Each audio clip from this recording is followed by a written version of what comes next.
Sejam bem-vindos. Fique agora com o programa Espiritismo em Nossas Vidas com Wagner Ideale, sempre com temas que estão ligados ao nosso dia a dia. Olá, pessoal. Estamos aqui para mais um programa Espiritismo em Nossas Vidas e seguindo esse nosso estudo das obras psicológicas de Joana. Hoje nós vamos para a lição número 4. Na lição número 4 vamos falar um pouco sobre consciência. Lembra, no módulo 1, na primeira aula nós fizemos uma introdução, na segunda as partes da nossa psique, né? E agora nós vamos trabalhar o consciente. Aí na terceira eu pulei, nós falamos sobre os conceitos da psicanálise. E na quarta agora vamos falar sobre consciência.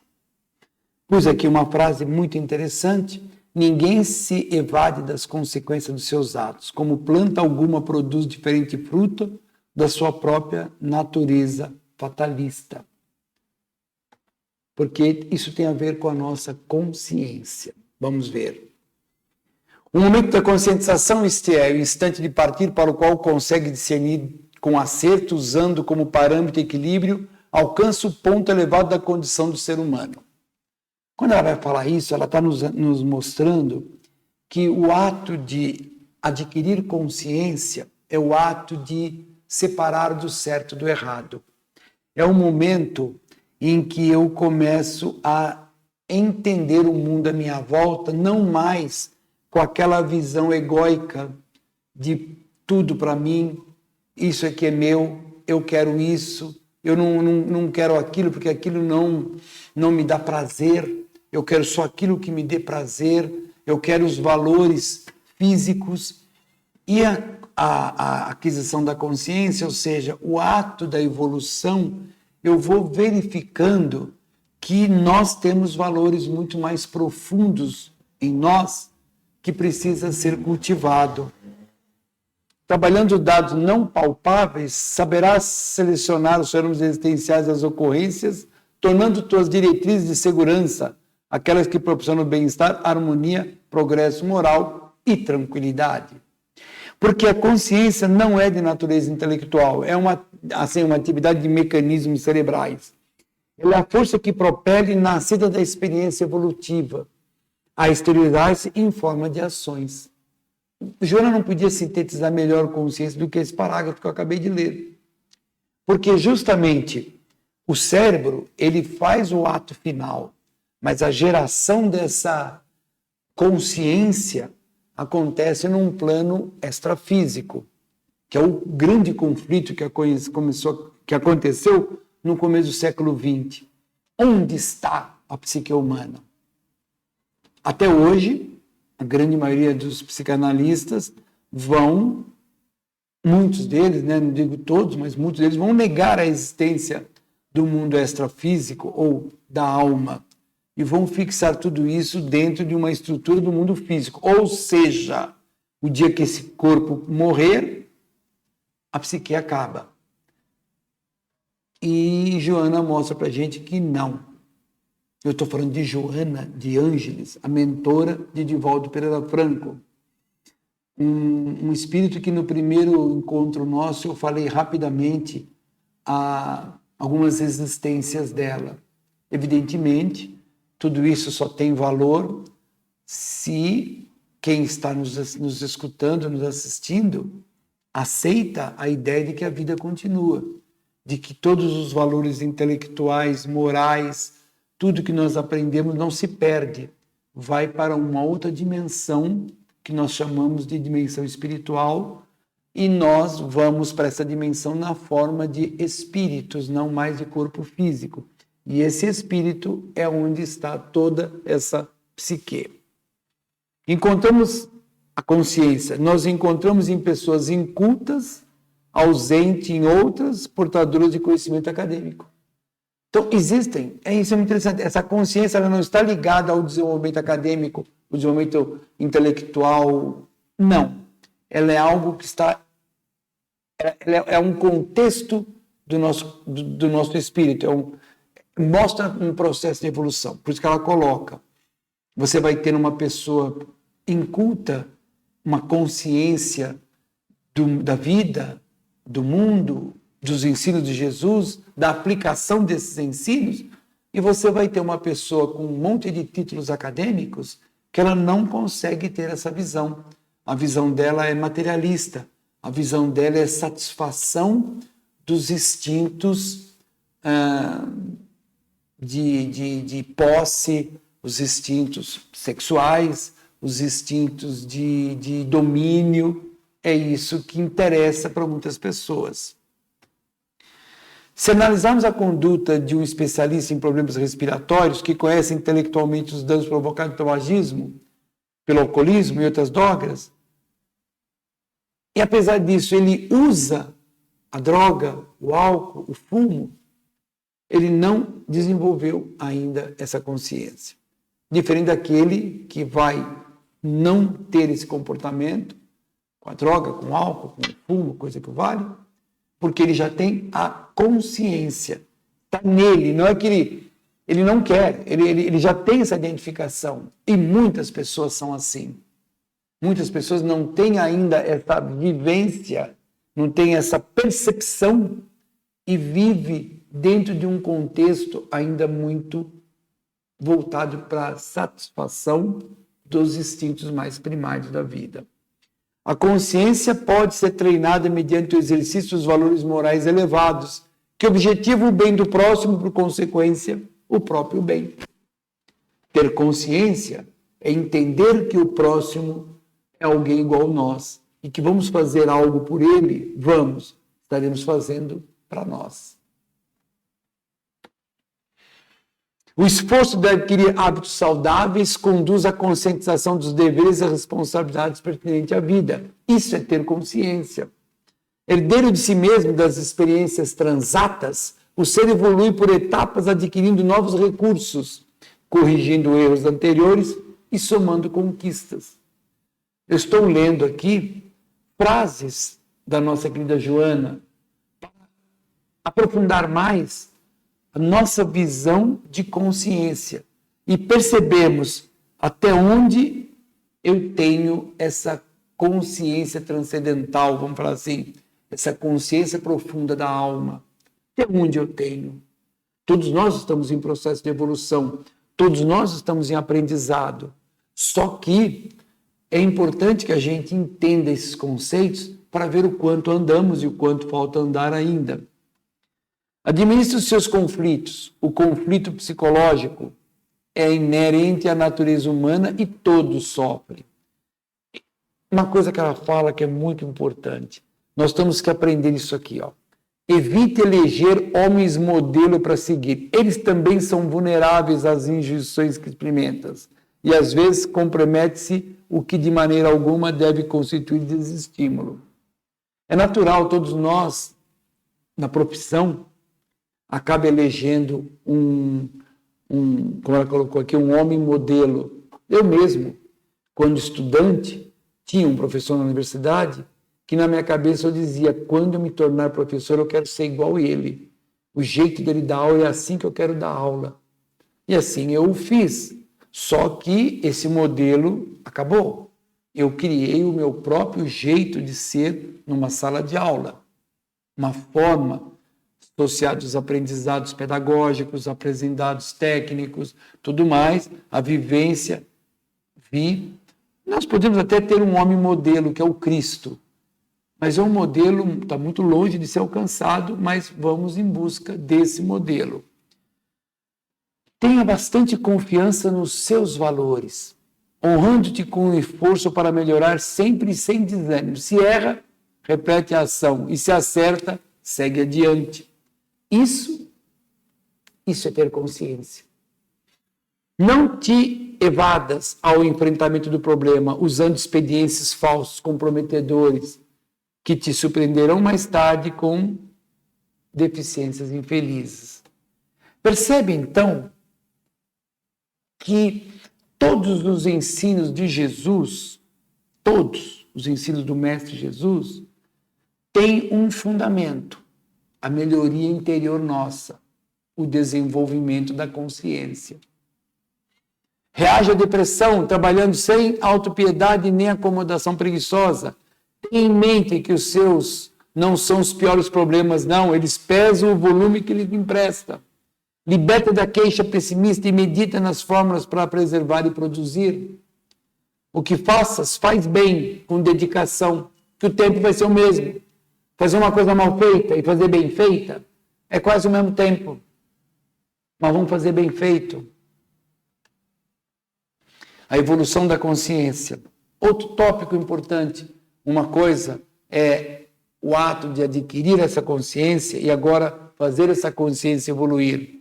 Nada obstante, verificamos o avanço do homem e da mulher, seus conhecimentos diversos, as conquistas do homem no campo da ciência, da tecnologia e diversas áreas.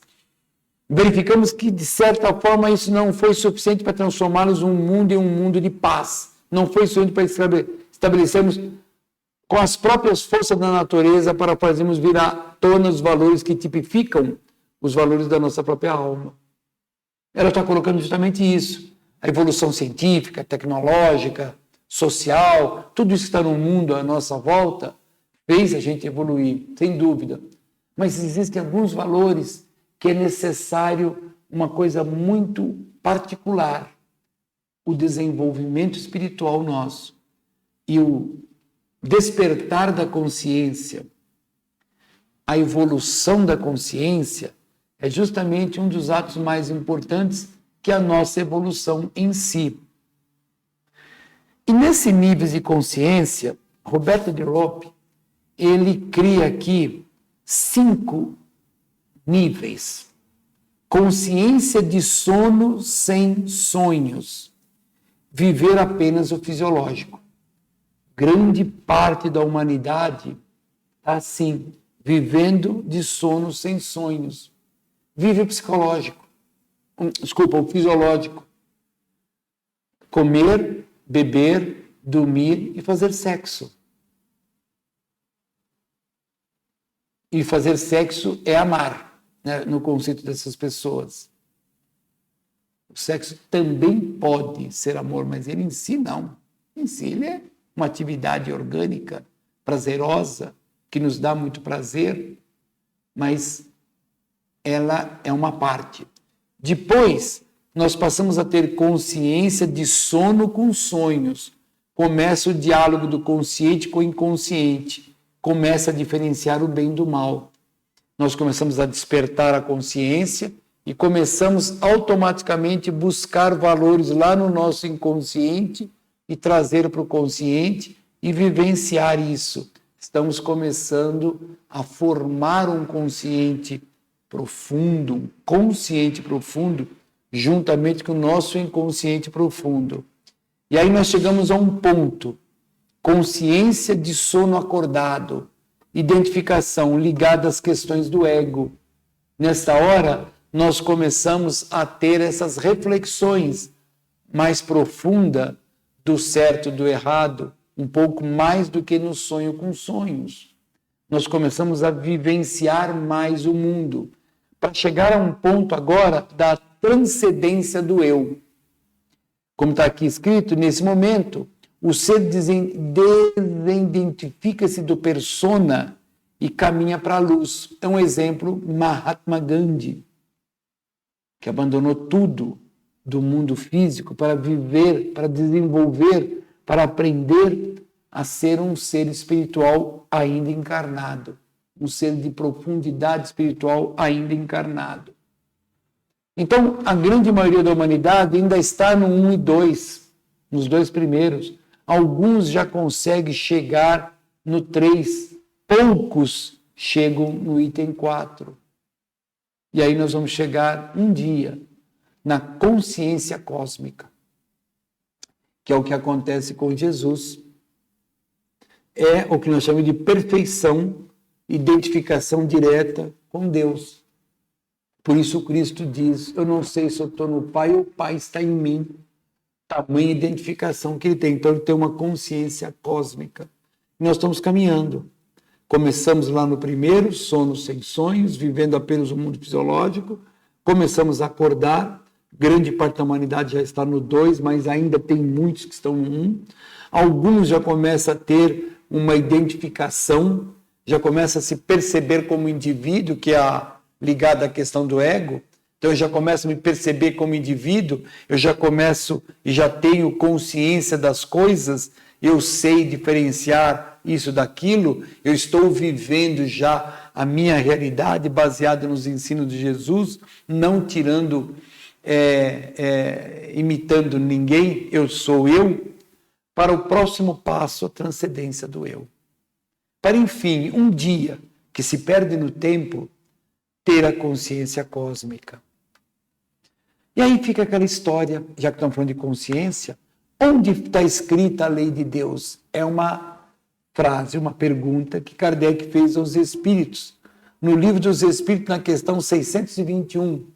E o Espírito disse para ele, simples e objetivo, as leis de Deus estão na consciência. Charles Darwin estabeleceu uma frase muito interessante que eu achei importante colocar aqui. O homem pode ser desocupado por sentir orgulho de ter atingido o ápice da escala orgânica, embora não por esforço próprio. E o fato de ter galgado essa escala, em vez de ter sido originalmente posto na posição que ocupa, pode lhe dar esperança de um destino ainda mais elevado no futuro distante. A elevação da consciência. Então, nós fechamos o nosso programa de hoje considerando o cérebro triuno de Paul MacLean. Nele encontramos toda a história antropológica do ser, desde os primórdios escritos na presença do cérebro réptil, passando pelo cérebro mamífero e alcançando o neocórtex, onde permanecem valiosas possibilidades não identificadas do todo. Nós vamos voltar a falar sobre isso. O cérebro reptiliano, o réptil, aquele cérebro do sono sem sonhos, onde eu vivo apenas o fisiológico. Eu preciso comer, eu preciso beber, eu preciso fazer sexo, eu preciso proteger, e muita gente vive ainda o cérebro reptiliano. Aí evoluiu com o passar do tempo no cérebro mamífero, começamos a ter emoções, começamos a ter sentimentos, mas ainda vivendo num mundo que já começa a equacionar alguma coisa, porque começa a aparecer o neocórtex. Esse neocórtex é justamente o cérebro da lógica, do pensamento lógico, que ao longo de milhares e milhares de anos nós fomos desenvolvendo, para chegar ao ponto do que daqui.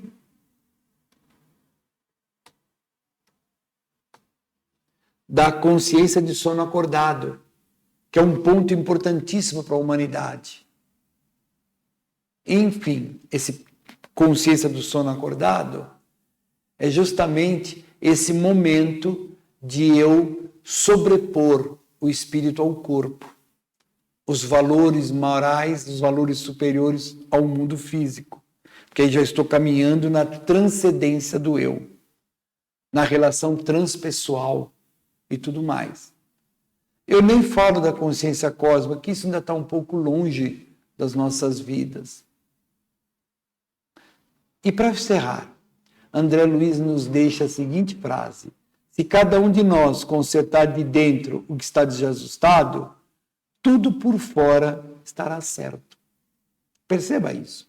Quando você está fazendo as coisas legais, você está mudando sua forma de pensar, de agir, você está se movimentando por dentro, parece que o mundo ficou mais legal. Mas não é não.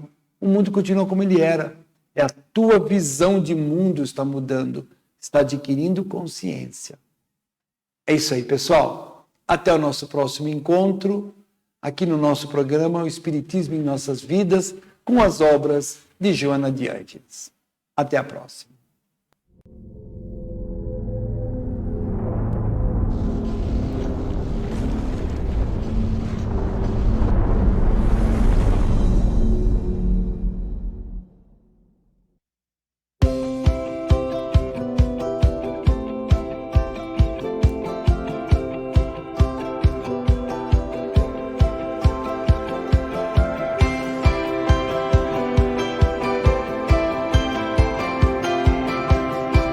Você assistiu o programa Espiritismo em Nossas Vidas, com Wagner Ideale. Rádio e TV Fraternal, sempre em sintonia com você.